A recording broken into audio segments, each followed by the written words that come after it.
Alright, hi students, I'm Jeff, and today's pronunciation and dictation topic is some of the differences between American and British English. Actually, we won't be looking at pronunciation, but rather spelling and vocabulary.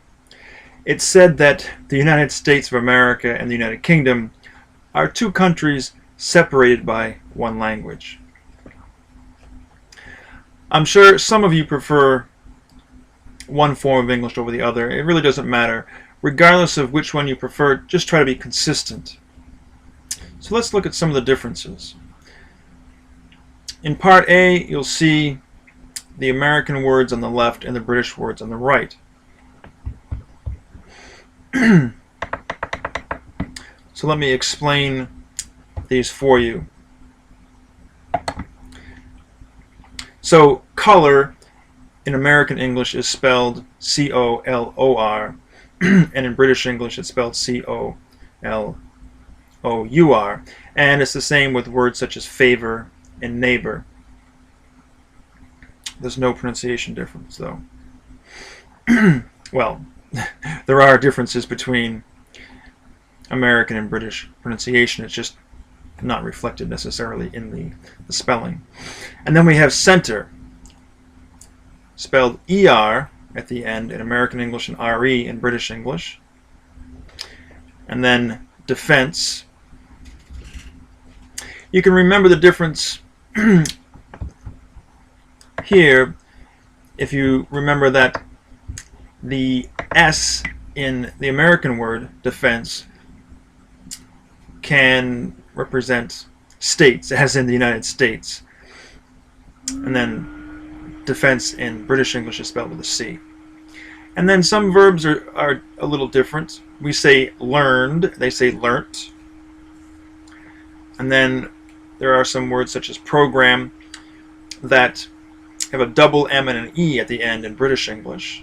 And then of course you have airplane and aeroplane. And then cheque is spelled with a CK at the end in American English and QUE in British English. And the next pair is draught, as in a draft beer, and there are other uses of that word, but that's just one example. And that's spelled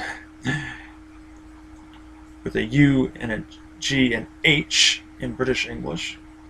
And then you have gray, and you can remember the difference here by just saying that the A in the American version represents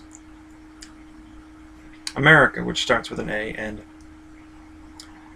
gray with an E is the English or European version. And then the next word is plow, and then tyre.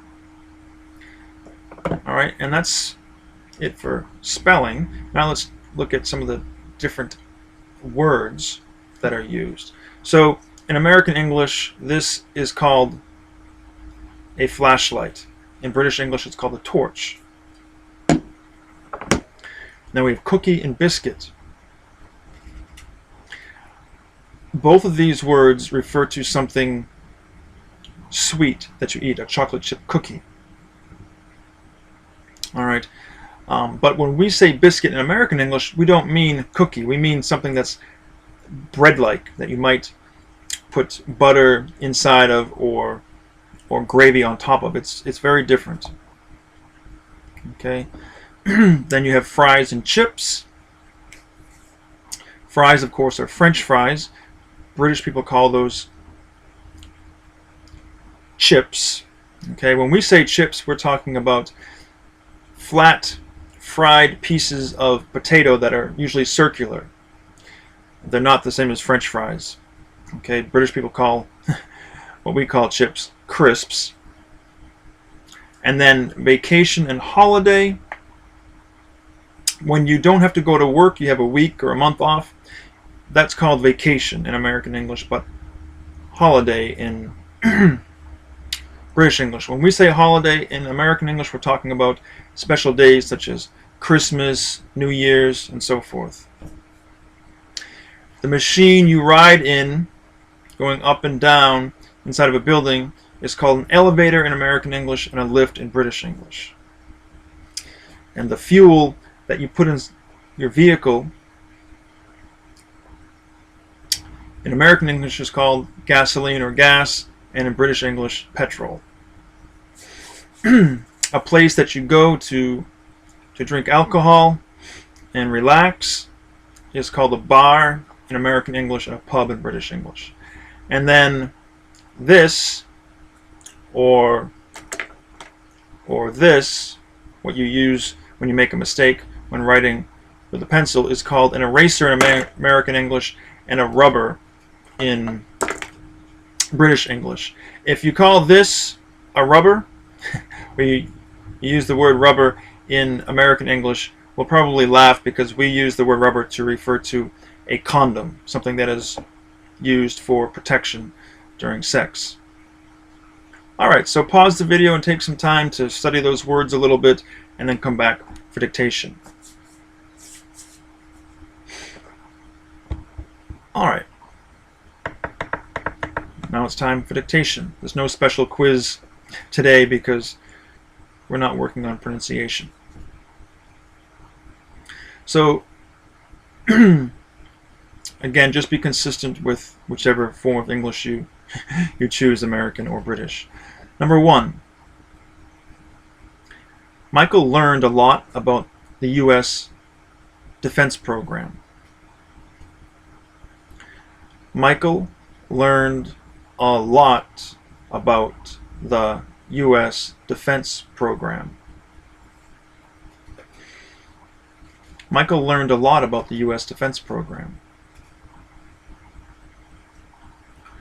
2. The color of the airplane was gray. The color of the airplane was gray. The color of the airplane was gray. And 3. Sam needed a flashlight to fix the flat tire. Sam needed a flashlight to fix the flat tire. Sam needed a flashlight to fix the flat tire. Alright, be sure to check your answers and let me know how you did during our lesson. If you haven't subscribed, please do so. Feel free to leave comments in the box below.